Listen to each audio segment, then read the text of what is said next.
इस वीडियो में हम लोग जानेंगे जो टॉप लोड वॉशिंग मशीन होता है उसके अंदर क्या क्या इलेक्ट्रिकल पार्ट लगे रहते हैं। अब ये एक एक इलेक्ट्रिकल पार्ट के काम क्या हैं और इस एक एक इलेक्ट्रिकल पार्ट की चेकिंग कैसे करेंगे। पहले थ्योरिकल समझेंगे फिर प्रैक्टिकल भी समझ लेंगे। तो सभी इलेक्ट्रिकल पार्ट के पहले थ्योरी समझें, कैसे चेक करना है कैसे नहीं चेक करना है, कैसे जानेंगे सही है कि ख़राब क्या काम है। उसके बाद प्रैक्टिकली चेक करके आपको बताया जाएगा डायरेक्ट सप्लाई देकर भी और मल्टीमीटर से भी कि कैसे चेक करना है कैसे वर्क करता है। तो जिसमें हम लोग पहले ये समझें कि इसके अंदर क्या क्या इलेक्ट्रिकल पार्ट लगा रहता है। तो देखिए जो टॉप लोड वॉशिंग मशीन होता है, जैसे कि हमारे जिस वॉशिंग मशीन के अंदर कपड़ा ऊपर से डाला जाता है, जैसे देखे होंगे कि आप लोग के वॉशिंग मशीन होता है जिसमें कपड़ा ऊपर से डाला जाता है, इसमें एक टब रहता है। तो जिस वॉशिंग मशीन के अंदर कपड़ा ऊपर से डाला जाता है ये हमारा टॉप लोड वॉशिंग मशीन होता है। और टॉप लोड वॉशिंग मशीन में क्या क्या इलेक्ट्रिकल पार्ट लगे रहते हैं उसको कैसे जानेंगे, तो ध्यान दीजिए क्या क्या लगे रहते हैं। इस पार्ट के बारे में हम लोग लिख दिए हैं, अब सभी के नाम और काम समझेंगे। पहला हमारा होता है वाटर इनलेट वाल्व। ये वाटर इनलेट वाल्व क्या काम करता है, वॉशिंग मशीन के अंदर पानी लेने के लिए यही वाल्व कार्य करता है। जब ये वाल्व खुलता है तो वॉशिंग मशीन के अंदर हमारे पानी को एंट्री मिलती है या पानी आती है। अगर वॉशिंग मशीन के अंदर पानी नहीं आ रहा तो ये इनलेट वाल्व का भी प्रॉब्लम हो सकता है। फिर आता है प्रेशर सेंसर, कैसे कितना पानी लेना है वॉशिंग मशीन के अंदर। जैसे हमको पानी चाहिए आधा टब, तो आधा टब पानी कैसे लेना है उसी चीज़ को हम लोग ये बताता है प्रेशर सेंसर, कि कितना पानी लेना है कितना पानी नहीं लेना है, या फिर कितने मूड हम लोग सेट किए हैं उस हिसाब से ये वाटर इनलेट वाल्व को कटाता है। अभी इसके पूरे सिस्टम को समझेंगे कि कैसे प्रेशर सेंसर और कैसे वाटर इनलेट वाल्व कार्य करता है। फिर हम लोग का आता है मोटर। मोटर आपका UVW भी हो सकता है, आपका मोटर AC वाला भी हो सकता है, DC वाला भी हो सकता है, कोई भी मोटर हो उससे घबराने का कोई टेंशन नहीं है।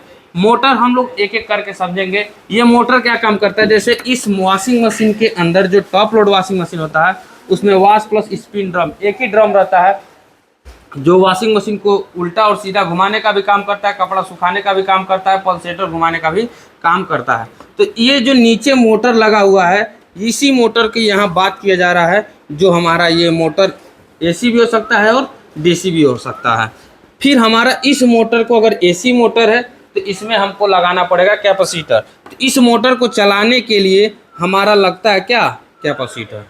अब देखिए ये हमारे चीज़ काम कैसे करेंगे, तो इन सबको कंट्रोल कौन करता है, पीसीबी ही वाटर इनलेट को खोलेगा, प्रेशर सेंसर को सेंस करके पता करेगा, मोटर को सप्लाई भेजेगा और इन सब सिस्टम को सप्लाई भेजेगा। तो अब हमारा अगला आता है डोर स्विच।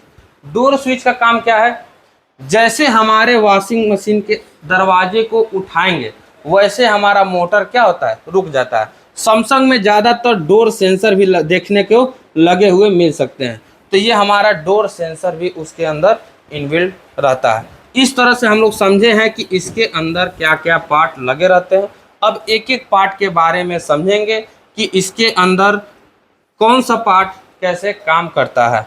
तो वॉशिंग मशीन के अंदर टॉप लोड वॉशिंग मशीन के अंदर बहुत कुछ ज़्यादा नहीं लगा रहता है, बहुत कम ही पार्ट लगे रहते हैं। लेकिन उसके सिस्टम को जब नहीं समझे रहेंगे तो आपको क्या प्रॉब्लम होगा उसको बनाने में। जैसे मान लीजिए वॉशिंग मशीन के अंदर आपके पानी नहीं आ रहा फुल्ली ऑटोमेटिक में, तो पानी नहीं आने का कारण कौन होता है, जैसे पानी कौन एंट्री कराता है, तो वो कराता है हमारा वाटर इनलेट वाल्व।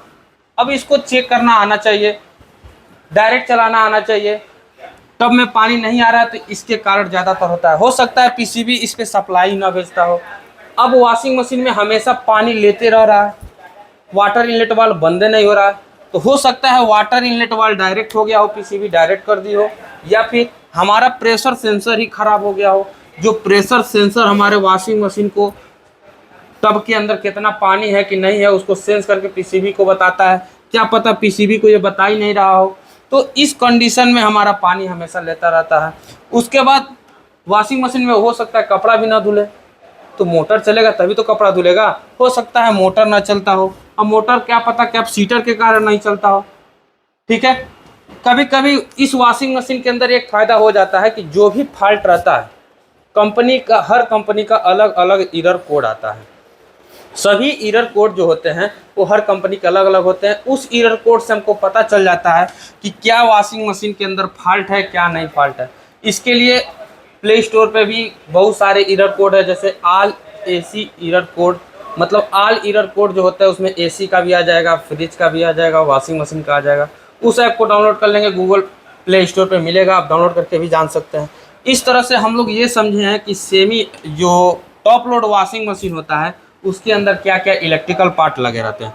अब इसके बाद एक एक करके समझेंगे कि इस पार्ट को कैसे चेक करेंगे, कितने मॉडल का आता है, प्रेशर सेंसर कैसे चेक करेंगे, कितने मॉडल का आता है, ये हमारा वो मोटर कैसे चेक करेंगे, एसी आता है, डीसी आता है, कितने प्रकार का मोटर लगे हो सकते हैं, कैपेसिटर कैसे चेक करेंगे, पीसीबी को कैसे चेक करना है, डोर स्विच को कैसे चेक करना है, डोर सेंसर को कैसे चेक करना है। इस तरह से हम लोग एक एक करके समझेंगे अगले वीडियो में। तो इस वीडियो में इतना ही, धन्यवाद।